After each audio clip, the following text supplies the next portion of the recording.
வணக்கம் நண்பர்களே, welcome to life changing gallery Tamil. இன்றைக்கி வந்து ஒரு சூப்பரான ரெசிபி தான் பார்க்க போகிறோம். சப்பு கொட்டுற மாதிரி ஒரு நெல்லிக்காய் தொக்கு தான் பண்ண போகிறோம். எனது பனிக்காலத்தில் நெல்லிக்காய் தொக்கா அப்படின்னு நீங்கள் சொல்கிறது சளி பிடிச்சிடாது அப்படின்னு நீங்கள் கேட்குறது எனக்கு நல்லா காதில் விழுகுது.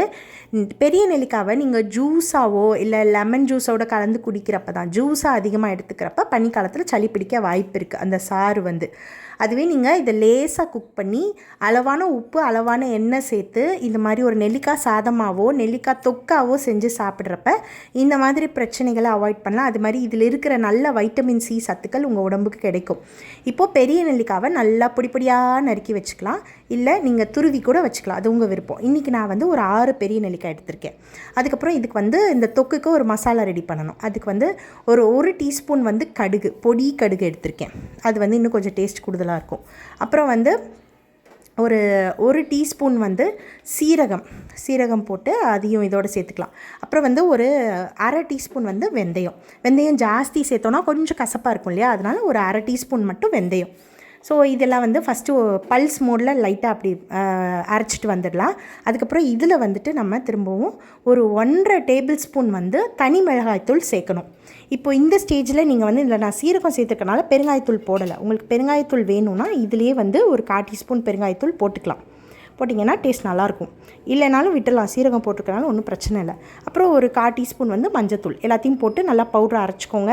இப்போ வந்து ஒரு மண் சட்டி அடுப்பில் வச்சு ஒரு 5 டேபிள் ஸ்பூன் எண்ணெய் ஊற்றி நெல்லிக்காய் தொக்கு செய்யலாமா? இப்போ வந்து அதுக்கு நான் ஒரு 5 டேபிள் ஸ்பூன் எண்ணெய் சூடானோடனே கொஞ்சமாக கடுகு போட்டு தாளித்து விட்டுக்கிறேன். அதுக்கப்புறம் இது செக்கில் ஆட்டின நல்லெண்ணெய்னால இப்படி தான் பொங்கி வரும். என்ன பொங்கி வருதே அப்படின்னு கேட்காதீங்க, இது செக்கில் ஆட்டின நல்லெண்ணெய், அதனால் அப்படி இருக்குது. ஸோ வந்து இப்போது நம்ம நறுக்கி வச்சுருக்கிற இந்த பெரிய நெல்லிக்காவை உள்ளே சேர்த்துக்கலாம். சேர்த்துட்டு வெறும் 4 நிமிஷம் மீடியம் ஃப்ளேமில் வச்சு வதக்கி விட்டுக்கோங்க போதும். இட்லி பானையில் வச்சு ஆவி கட்டி வேக வைக்கிறது அதெல்லாம் எதுவும் வேண்டாம்.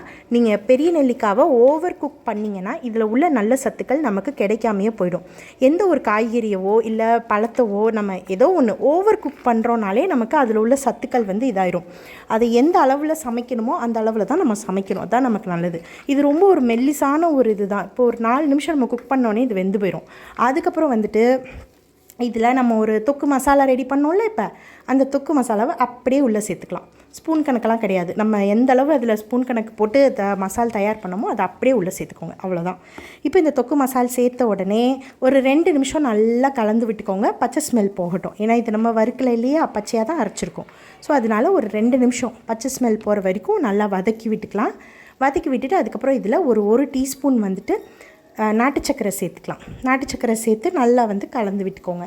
இந்த நாட்டு சக்கரை போடுறப்போ கொஞ்சம் அந்த லேசான இனிப்பு வந்து நமக்கு பேலன்ஸ் பண்ணி கொடுக்கும். ஏன்னா பெரிய நெல்லிக்காயில் லேசான ஒரு துவர்ப்பு தன்மை இருக்கும் இல்லையா, குக் பண்ணோடனே அது வெளியே வரும். அதனால் அப்புறம் கொஞ்சமாக தூளுப்பு சேர்த்துக்கிறேன். உங்களுக்கு கல்லுப்பு போடணுன்னா அந்த நம்ம தொக்கு மசாலா ரெடி பண்ணோம்ல அப்போவே வந்து கல்லுப்பை போட்டு அரைச்சிக்கலாம். நான் இன்றைக்கி தூளுப்பு கொஞ்சமாக சேர்த்துருக்கேன்.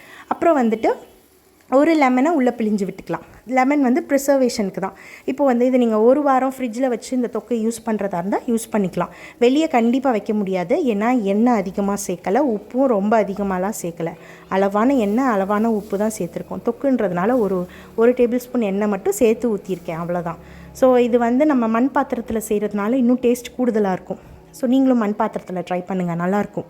இப்போ வந்து இப்போ நம்ம லெமன்லாம் சேர்த்த உடனே அப்படியே அடுப்பை ஆஃப் பண்ணிடுங்க. அந்த மண் சட்டியோட சூட்டுக்கே வந்து அது அப்படியே கொதிச்சுட்டே இருக்கும், அவ்வளோதான். ஸோ தொக்கு வந்து ரெடி ஆயிடுச்சு. இப்போது தொக்கை சுடு சாதத்தில் போட்டு நம்ம டேஸ்ட்டுக்கு ஏற்ற மாதிரி பிசைஞ்சு சாப்பிட்லாம். இல்லை சாதத்தை மொத்தமாக இதில் கொட்டி ஒரு நெல்லிக்காய் சாதமாக கூட பிசைஞ்சு சாப்பிட்லாம். அது வந்து நம்ம விருப்பம் தான்.